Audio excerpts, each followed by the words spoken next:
This is Visions of Girlhood, a series of visual essays looking at represented girls on film. This video essay, keeping in theme with the other films of this series, is dedicated to observing and drawing attention to certain films which represent perspectives that go against the mainstream, as well as a celebration of the International Day of the Girl on October the 11th, and making this video as a response to the Journal of Girlhood Studies, of which the forthcoming issue is titled Queering Girlhood. Films depicting the lived subjectivities of girls and women may be seen as existing against and outside the dominant hegemonies in culture and society. Films depicting experiences of queer girls and women, non-white especially, being afforded even less visibility.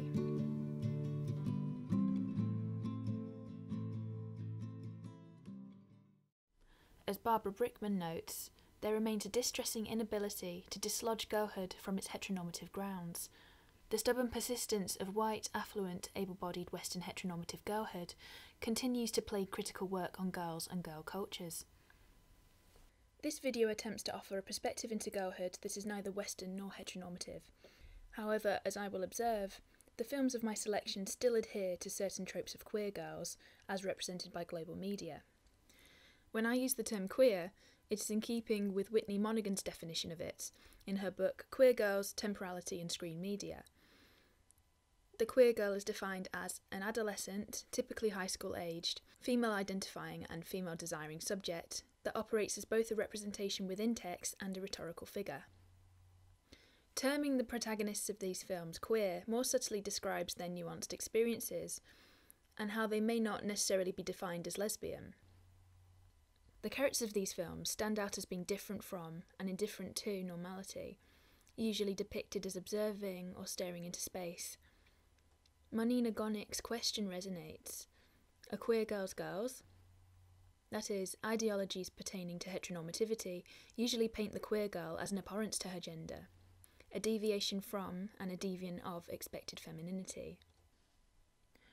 In this video essay, I want to focus on 3 films, one originating from Taiwan and 2 from Japan, which represent the fluidity and temporality of queer love between 2 girls as being something that opposes obligatory heteronormativity.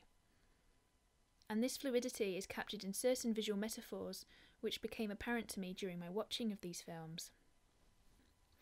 In this series, I've been developing a method of film analysis where I select 3 films which, on their surface, share 3 similarities. In this case, all 3 films are similar in that they were directed and released in East Asia, and they represent the female-desiring relationships of 3 young women.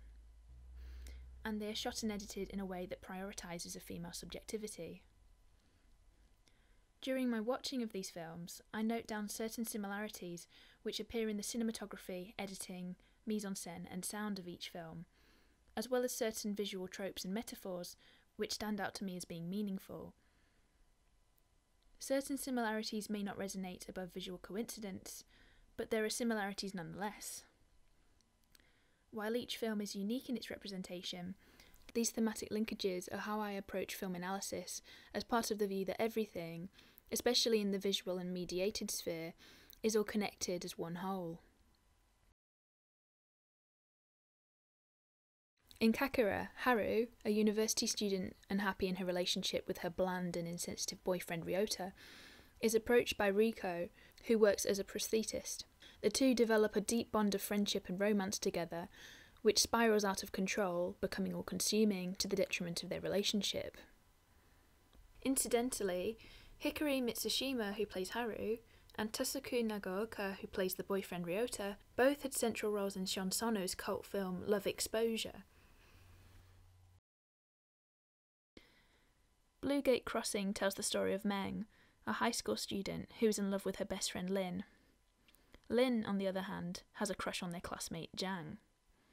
Lin asks Meng to approach Jiang in her place, and it backfires, with Jiang developing feelings for Meng. Meng is now in the awkward position of being the object of affection from her crush's crush, torn between the gay desire for her friend and societal expectations to engage in a straight romance with a boy she has no interest in.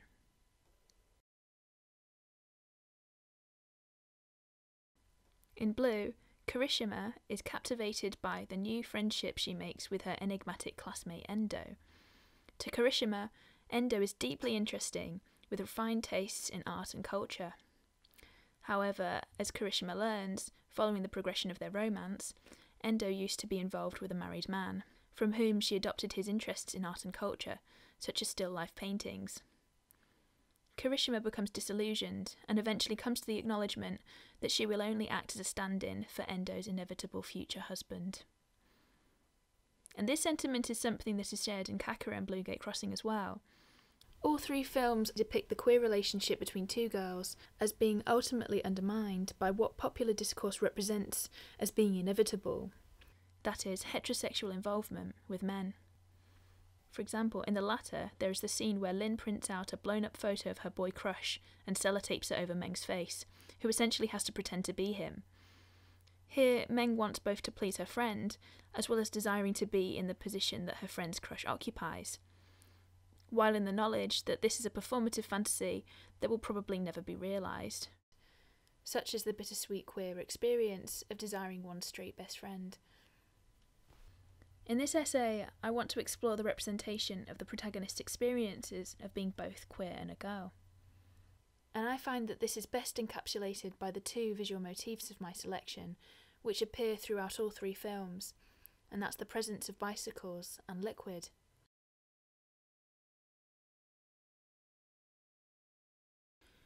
The very idea of speed, even more conspicuously that of acceleration, would hardly have any meaning at all were it not reaching far beyond the natural tools of mobility, human or equine legs, which used to confine the movements of pre-modern bodies. Once speed came to be dependent on technology, on artificial means of transportation, all extant inherited limits to the speed of movement could be, in principle, transgressed.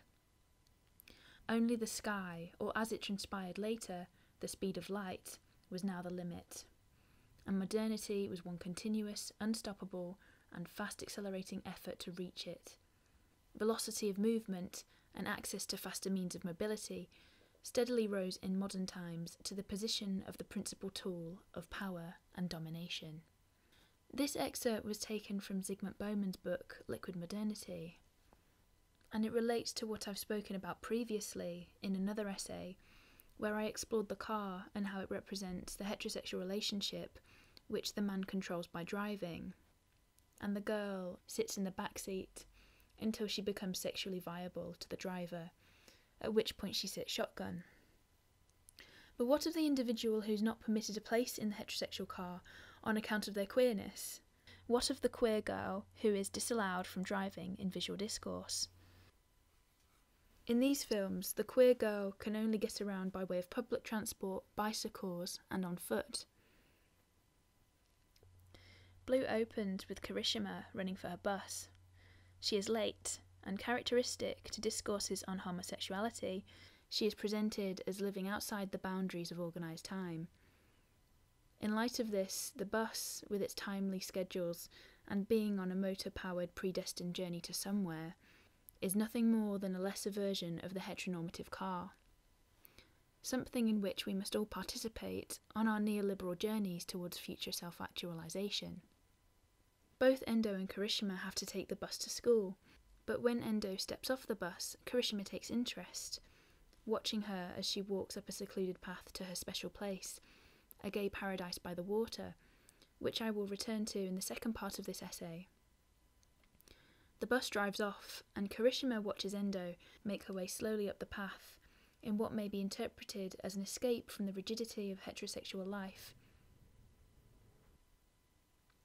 Evident here, the queer girl is more often than not excluded from the motorised vehicle, and must make her own way living outside the linear.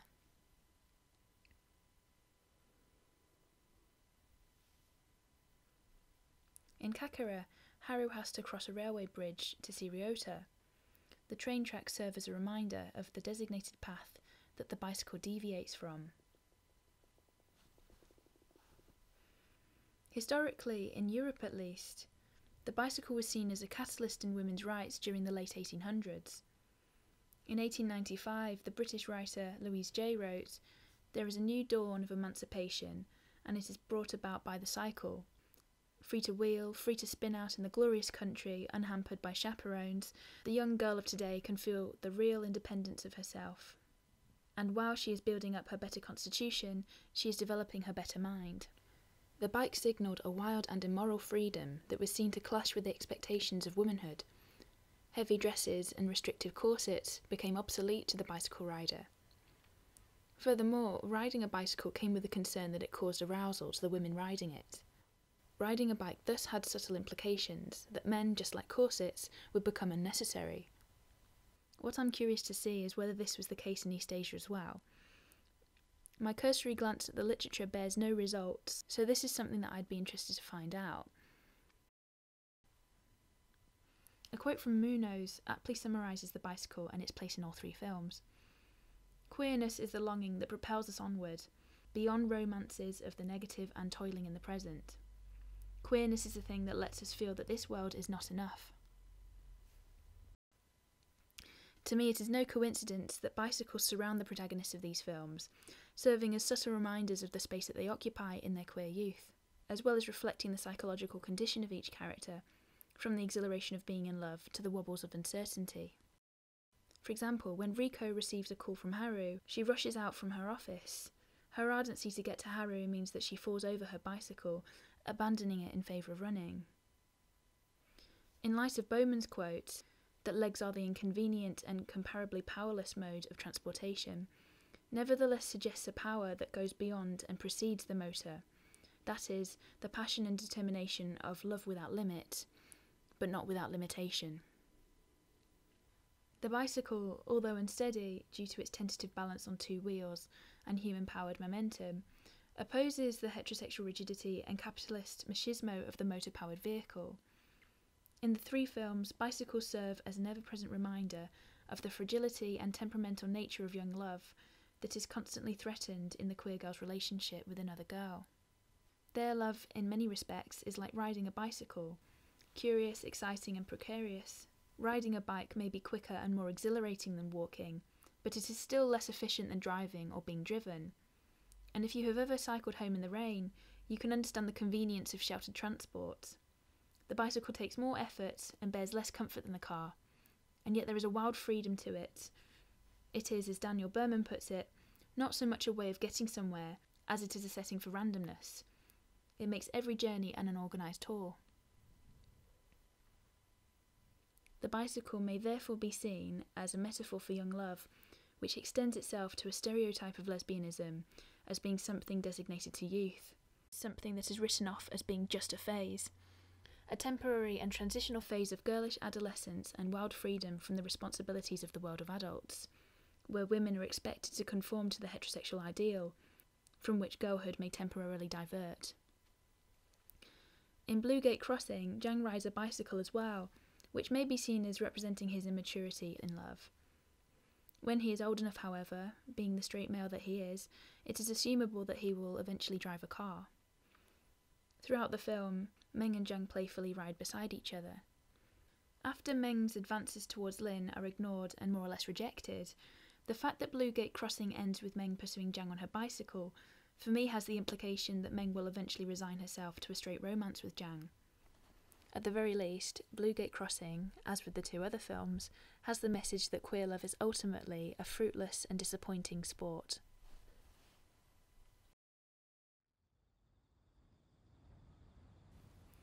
At the end of Blue, Endo and Kirishima share their final kiss as the sun rises. Unplanned, they happen to stay out all night in their timeless location. A motorbike cuts past them, the pitch of its engine changing as it passes.